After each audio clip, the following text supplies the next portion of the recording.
Welcome to The Explainer. So, today we're diving into an absolutely mind-bending paradigm shift regarding the biblical narrative. We're drawing directly from this fascinating academic theological paper on what scholars call the Deuteronomy 32 worldview. If you're used to viewing the events of the Bible as just a series of personal moral lessons, well, get ready because this paper reveals an incredibly dynamic, structural, and literally cosmic war unfolding right beneath the surface. Here is our roadmap for today. First, a cosmic view of redemption. Then we'll map out the divine council framework, look at three major rebellions, including Babel, uncover the hidden cosmic victory, and wrap up with the church's governing role. Let's get into it. Section 1. A cosmic view of redemption. Okay, so the source material points out this totally fascinating contrast. Most of us grew up with the Western forensic view, right?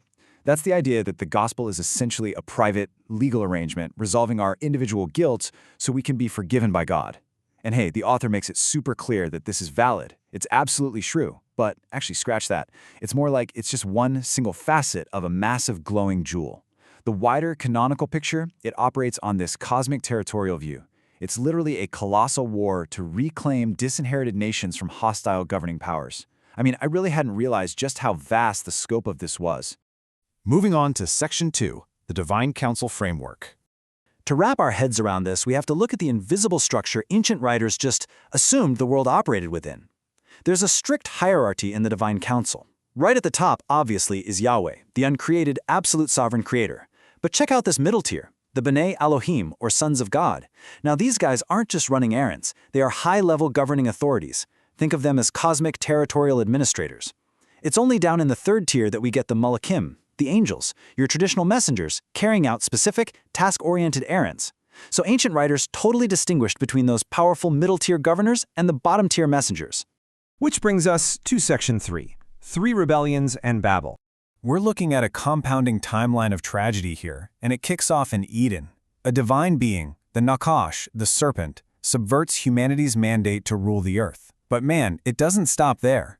Things go from bad to worse with the Watchers in Genesis 6. This is where members of that middle divine tier literally cross the boundary, mating with human women to produce the giant clans known as the Nephilim, completely corrupting the human line. And then, we hit the absolute breaking point at Babel. According to Deuteronomy 32, God responds to humanity's rebellion by officially disinheriting the nations. He basically says, fine, if you don't want me, you are now governed by the lower-level B'nai Elohim. Talk about a cosmic shift. But here is the massive twist in the story. Those territorial divine beings, they went completely rogue. They became corrupt, demanding worship for themselves and ruling unjustly. And that brings us to Psalm 82, where God literally convenes a courtroom session of this divine council. He sentences these corrupt rulers to lose their immortality for misruling the earth. Basically, they're put on cosmic death row. Section 4, the hidden cosmic victory. Now, how does Yahweh take these nations back? The paper calls the solution strategic concealment. Honestly, it's like the ultimate divine heist. God deliberately masked his rescue operation inside the extreme vulnerability of human flesh, the incarnation. By going undercover like this, he effectively tricked the hostile cosmic powers into overplaying their hand, triggering their own complete and utter ruin. Just take a second to absorb this incredible quote from the Apostle Paul.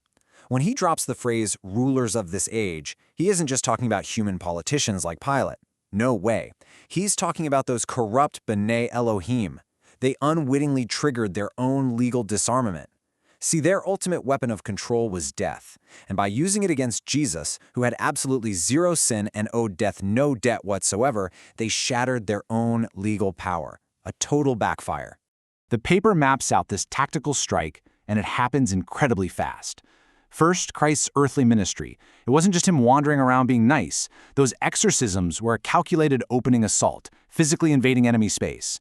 Step 2, the cross permanently, legally disarms those territorial powers. Step 3, the resurrection formally enthrones Christ as the true, undisputed king over all nations. And finally, Pentecost. This launches a massive geopolitical reclamation project, directly reversing the linguistic scattering of Babel and inviting all those disinherited nations back into the fold. This heist is just so comprehensive. The source dives into this deeply mysterious passage in 1 Peter, asserting that Jesus actually descended to Tartarus to speak directly to the imprisoned spirits of that Genesis 6 Watcher rebellion. But listen, he didn't go down there to save them. He went to formally announce that their ancient plot to corrupt the human line had been definitively, spectacularly reversed. Talk about an epic mic drop. So what does this all mean for us? Well, it completely shifts our understanding of the Great Commission. It is way, way bigger than just a call for personal conversion. According to the text, it's a council-level mandate, a mandate to aggressively invade the geographical territories held by those corrupt powers since Babel.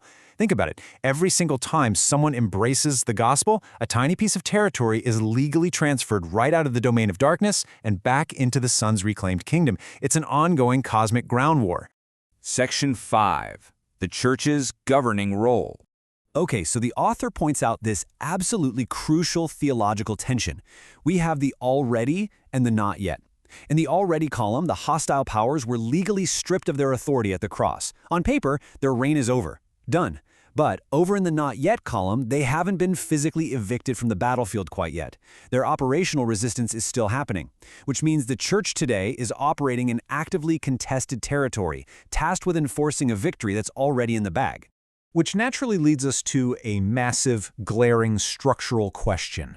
If the middle tier of the divine council, those governing Bene Elohim we talked about earlier, has been sentenced, defeated, and essentially evacuated, well, that leaves a huge power vacuum in the heavenly places. So who governs in their place? The answer the paper gives is a concept called theosis. This is the jaw-dropping idea that humanity's ultimate cosmic destiny is to be elevated to physically replace those fallen angels. Redeemed humans are actually meant to become the new middle tier of the divine council. We aren't just being saved from hell, we are being saved to participate in the divine life and actually share in cosmic governance right alongside the Creator. How wild is that?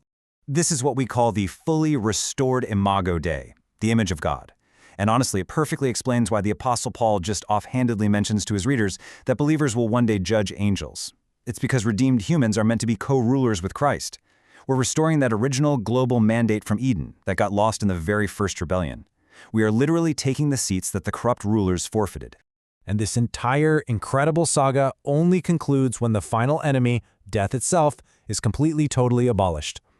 Once death is off the table, the cascading consequences of all three primordial rebellions, Eden, the Watchers, and Babel, are totally eliminated. God's unmediated life-giving presence returns globally, and the entire cosmos finally functions exactly as it was originally designed. This whole framework is just absolutely staggering. It reveals that you are not just saved from your individual guilt, you are saved for this immense, mind-blowing cosmic vocation. You are meant to govern a restored creation. So I want to leave you with a provocative thought to ponder today. If your ultimate destiny is to literally co-rule the cosmos with the Creator, how does that reality shift the way you live, work, and act in the here and now? Think about it. Thanks for joining me on this explainer, and keep learning.